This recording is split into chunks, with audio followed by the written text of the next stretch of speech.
نحمدہ ونصلی علی رسول الکریم اما بعد۔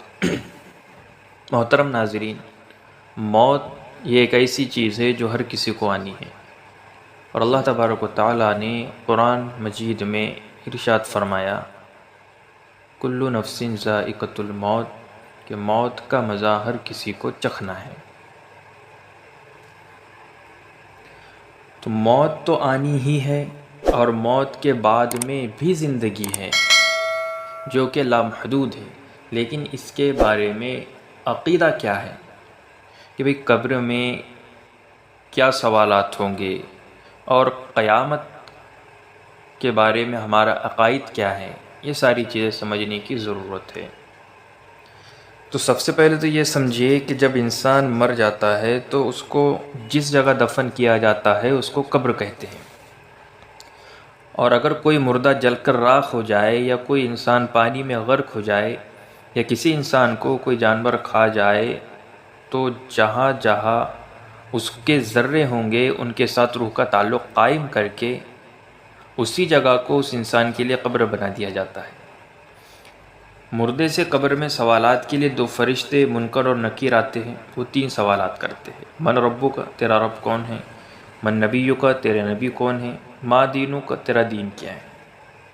جو انسان ان تین سوالات کا درست جواب دیتا ہے ان کو قبر میں سکون و آرام ملتا ہے، اس کے لیے جنت کی کھڑکی کھول دی جاتی ہے، اور اس کی قبر کو جنت کا باغ بنا دیا جاتا ہے، اور جو ان تین سوالوں کا درست جواب نہیں دیتا اس کی قبر کو اس کے لیے تنگ کر دیا جاتا ہے، اور قبر کو جہنم کا گڑھا بنا دیا جاتا ہے۔ حضور پاک صلی اللہ علیہ وسلم کے ارشاد ہے، قبر جنت کے باغوں میں سے ایک باغ ہے، یا جہنم کے گڑھوں میں سے ایک گڑھا ہے۔ دیکھیے، قیامت جو ہے اللہ تعالیٰ جب اس عالم کو فنا کرنا چاہیں گے تو جناب حضرت اسرافیل علیہ السلام کو حکم ہوگا، وہ سور پھونکیں گے، جس کی آواز شروع میں نہایت دھیمی اور سریلی ہوں گی، جو آہستہ آہستہ بڑھتی چلی جائیں گی، جس سے انسان، جنات، چرند پرند سب حیرت کے عالم میں بھاگنے لگیں۔ جب آواز کی شدت اور بڑھیں گی تو سب کے جگر ٹکڑے ٹکڑے ہو جائیں گے، پہاڑ ریزہ ریزہ ہو کر روئی کی طرح اڑنے لگیں گے، آسمان پھٹ جائیں گا، ستارے جھڑ جائیں گے، اللہ کی ذات کے علاوہ کوئی چیز باقی نہیں رہیں گی۔ کچھ عرصے بعد اللہ تعالیٰ اسرافیل علیہ السلام کو زندہ کر کے دوبارہ سور پھونکنے کا حکم دیں گے، جس سے پورا عالم ایک بار پھر وجود میں آ جائیں گا، مردے قبروں سے اٹھیں گے۔ یہی قیامت کا دن ہوگا۔ ہر بندے کو بارگاہ الہی میں پیش ہونا ہوگا، رب کے سامنے آ کر ہم کلام ہونا پڑے گا، درمیان میں کوئی ترجمان نہیں ہوگا، دنیا میں کیے ہوئے سب اعمال سامنے ہوں گے، ان کے بارے میں جواب دہی ہوں گی، انسان کا ہر عمل اللہ کے علم، لوح محفوظ اور کرامن کاتبین کے رجسٹر میں محفوظ ہوگا۔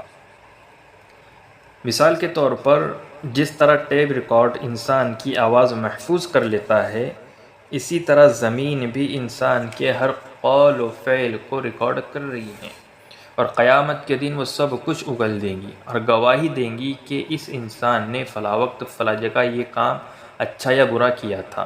انسانی اعضاء و جوارح کو بھی اس دن زبان مل جائیں گی جو انسان کے حق میں یا اس کے خلاف بولیں گے۔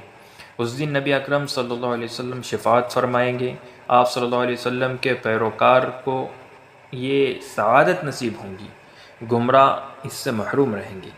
اس دن ایک ترازو قائم ہوگا جس کے ذریعے اعمال تولے جائیں گے، جبکہ جہنم کے پشت پر پلسرات قائم ہوگا جو بال سے زیادہ باریک اور تلوار سے زیادہ تیز ہوگا۔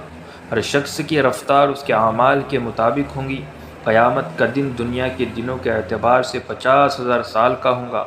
اس دن موت کو ایک دمبے کی شکل لا کر ذبح کر دیا جائے گا، جو اس بات کی علامت ہوں گی کہ اس کے بعد کسی کو موت نہیں آئے گی۔ اہل جنت اور اہل جہنم سب کو ہمیشہ رہنا ہے۔ یہ فیصلے کا دن ہے۔ انجام کار جنتی جنت میں اور دوزخی دوزخ میں چلے جائیں گے۔